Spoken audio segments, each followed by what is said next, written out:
আলহামদুলিল্লাহি রাব্বিল আলামিন ওয়াসসালাতু ওয়াসসালামু আলা আশরাফিল আম্বিয়া ওয়াল মুরসালিন আম্মা বা'দ। কত মানুষ আছে যারা নিয়মিত তাহাজ্জুদ পড়তেন, কিন্তু তার মাঝে উদাসীনতা আসলো। সে নিজেকে বলল, আজকে তাহাজ্জুদ পড়তে মন চাচ্ছে না, আজকে কিয়ামুল লাইল থাকুক। এরপর তার এভাবে নিয়মিত তাহাজ্জুদ বাদ যেতে লাগলো। একটা সময় অবস্থা এমন হলো, তাহাজ্জুদ আর পড়াই হচ্ছে না। এরপর সে নিজেকে এ বলে প্রবোধ দিল যে তাহাজ্জুদ না পড়া হোক, ফজরটা তো জামাতে পড়া হচ্ছে, সময় মতো ওঠা হচ্ছে। কয়দিন পর সেটাতেও সমস্যা দেখা দিল। তাহাজ্জুদ পড়া বাদ গেল, জামাতের সাথে ফজরটাও পড়া বাদ গেল। এখন সে নিজেকে প্রবোধ দিচ্ছে এই বলে যে সূর্য ওঠার আগে তো ওঠা হয়, বাসায় বসে হলো ফজরের সালাদটা তো ওয়াক্তের মধ্যে আদায় করা হয়, যা হোক এতেই তো চলে। দেখা গেল কেউ নিয়মিত এক পারা করে কোরআন তেলাওয়াত করতেন, কিন্তু তা আধা পারা হয়ে গেল। এরপর সেটা থেকেও কমতে কমতে এখন আর কোরআন মাজিদ ধরাই হয় না। কেউ নফল সাওম আদায় করত নিয়মিত, কিন্তু দিনের উপর আমলের প্রতি তার উদাসীনতা এসে গেল, অলসতা এসে গেল, শিথিলতা বৃদ্ধি পেল।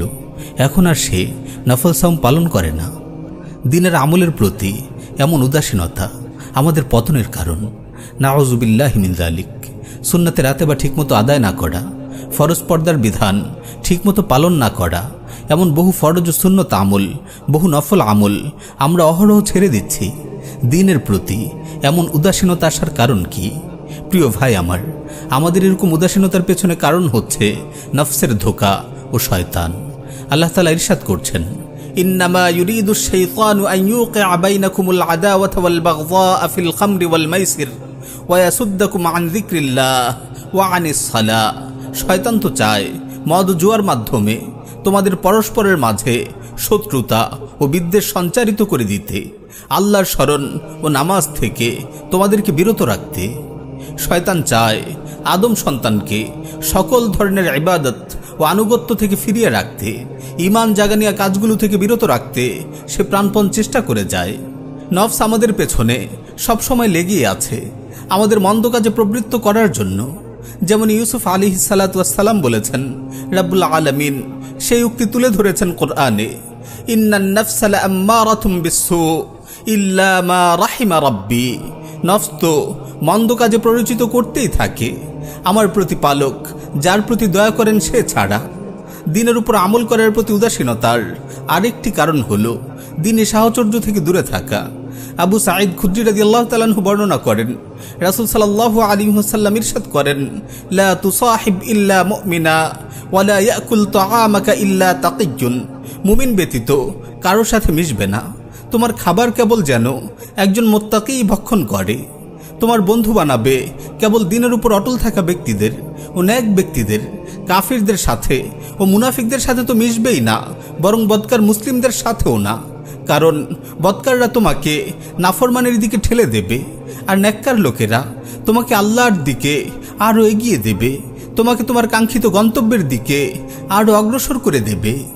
হাসান আল বসরি রাহিমাহুল্লাহ বলেন, আমার কাছে আমার দিনী ভাইয়েরা পরিবারের চেয়ে বেশি প্রিয়, কারণ পরিবার দুনিয়ার কথা স্মরণ করিয়ে দেয়, আর ভাইয়েরা আখিরাতের কথা স্মরণ করায়। আজকাল দিনে আমলের উদাসীনতার অন্যতম কারণ হচ্ছে সোশ্যাল মিডিয়া। সোশ্যাল মিডিয়ার অহেতুক ব্যবহার, অবিরত স্ক্রলিং করে যাওয়া, ঘন্টার পর ঘন্টা বিভিন্ন চরিত্র বিনষ্টকারী ভিডিও দেখা, শেয়ার দেয়া, এগুলো তো কেবল নিজের ঈমানি অবস্থাকে দুর্বল করে না, বরং অশ্লীলতা ও বেহায়াপনাকে আরও বেশি উচ্চকিত করে। একজন মুমিন অশ্লীলতা ছড়াতে পারে, এটা তো ভাবাই যায় না। রাসূল সাল্লাল্লাহু আলাইহি ওয়াসাল্লাম ইরশাদ করেন, তাইসা আব্দুদ দিনার তাইসা আব্দুদ দিরহাম। ধ্বংস হোক দিনারের গোলাম, ধ্বংস হোক দিরহামের গোলাম। এমন ব্যক্তির চিন্তা জুড়ে থাকে সম্পদ উপার্জন করা, দুনিয়া উপার্জন করা, এটাই তার জন্য সর্বোচ্চ বিষয় হয়ে থাকে। তার প্রথম ও শেষ টার্গেট থাকে এটাই। এমন ব্যক্তির পরিণতি হবে ধ্বংস ও লাঞ্ছনা। যেমন রাসূল সাল্লাল্লাহু আলাইহি ওয়াসাল্লাম বদদুয়া করেছেন, তাইসা ওয়ান্তাকাসা। আর সৌভাগ্যবান হলো সেই ব্যক্তি যে দিনের উপর আমল করে। যেমন হাদিসে রাসূল সাল্লাল্লাহু আলাইহি ওয়াসাল্লাম বলেছেন, তুবা লিআবদিন আখিযিন বিইনানি ফারাসিহি ফি সাবিলিল্লাহ আশআথা রাসুহু মুগবাররাতিন কাদামা। ওই বান্দার জন্য সুসংবাদ যে আল্লাহর পথে নিজের ঘোড়ার লাগাম ধরে যুদ্ধরত, যার মাথার কেশ এলোমেলো, যার পদযুগল ধুলিমলিন। প্রিয় ভাই, মানুষের ধন সম্পদের লোভ মানুষকে আমল থেকে দূরে সরায়। যদি কেউ তার সম্পদ বাজেয়াপ্ত হওয়ার ভয় রাখে, সে আল্লাহর রাহে জিহাদ করতে পারে না। যদি তার সম্পদ উপার্জনের প্রবল লিপ্সা থাকে, সে আমলে সময় দিতে পারে না। সম্পদ উপার্জন করতে গিয়ে ন্যূনতম 5 ওয়াক্ত ফরজ সালাতও সে আদায় করতে পারে না। তার জীবনটাই সম্পদের পেছনে ব্যয় হয়ে যায়। প্রিয় ভাই আমার, আপনার বয়স এখন 20, 25 কিংবা 30, কিন্তু তবুও আপনি নিজেকে এখনও আমলে আমলে প্রস্তুত করছেন না। আপনার ধারণা এখনও সময় আছে। আপনি মনে করছেন যে দিনকে আঁকড়ে ধরার জন্য সময়টা এখনও আসেনি। এত তাড়াহুড়া কেন করব? আপনি ভাবছেন আপনি তরুণ যুবক, মৃত্যু আপনাকে স্পর্শ করবে না।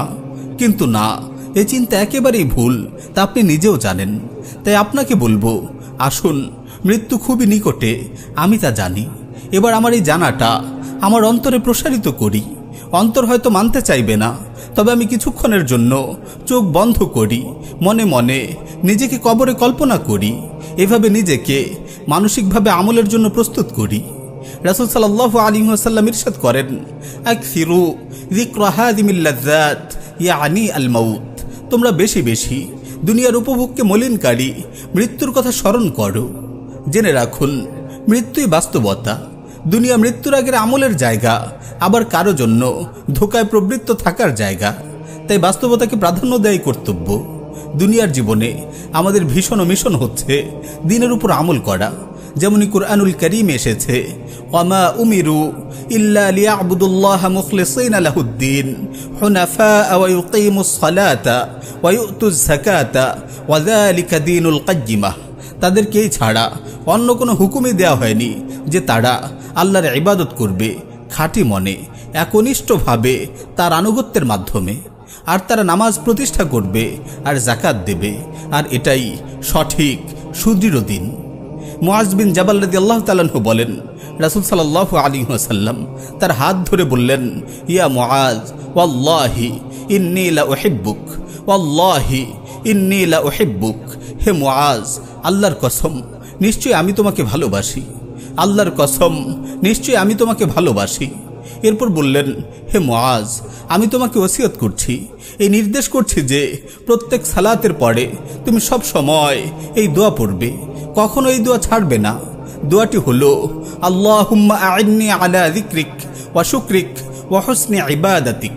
হে আল্লাহ, আমাকে আপনার জিকির করতে, আপনার কৃতজ্ঞতা আদায় করতে, আপনার উত্তম ইবাদত করতে সাহায্য করুন। অতঃপর মুআজ বিন জাবাল রাদিয়াল্লাহু তাআলা আনহু সারা জীবন এই আমল করেছেন। তারপর তার ছাত্র তাবেঈ আব্দুর রহমান সুনাবি রাহিমাহুল্লাহকে এই দোয়া করার ওসিয়ত করেছেন। সুনাবি রাহিমাহুল্লাহ আবু আব্দুর রহমান হুবুলিকে এই দোয়া করার ওসিয়ত করেছেন। ভাই আমার, এই দোয়া আপনি প্রত্যেক সালাতের পরে করুন। যখনই অন্তরে আমলের প্রতি উদাসীনতা সৃষ্টি হয়, তখনই দোয়া করুন, আল্লাহর কাছে আশ্রয় চান, দোয়া করতে থাকুন, আমল করতে থাকুন। আমলের সাথে আমল জুড়ে দিয়ে জীবনকে আমলময় করুন। আল্লাহ আমাদের সবাইকে দিনের উপর আমল করার ক্ষেত্রে উদাসীনতা মুক্ত রাখুন, শিথিলতা ও অলসতা মুক্ত রাখুন। আমাদেরকে যথোচিত আমল করার, বেশি বেশি ন্যায় অর্জন করার তৌফিক দান করুন। আমিন ইয়া রাব্বাল আলামিন।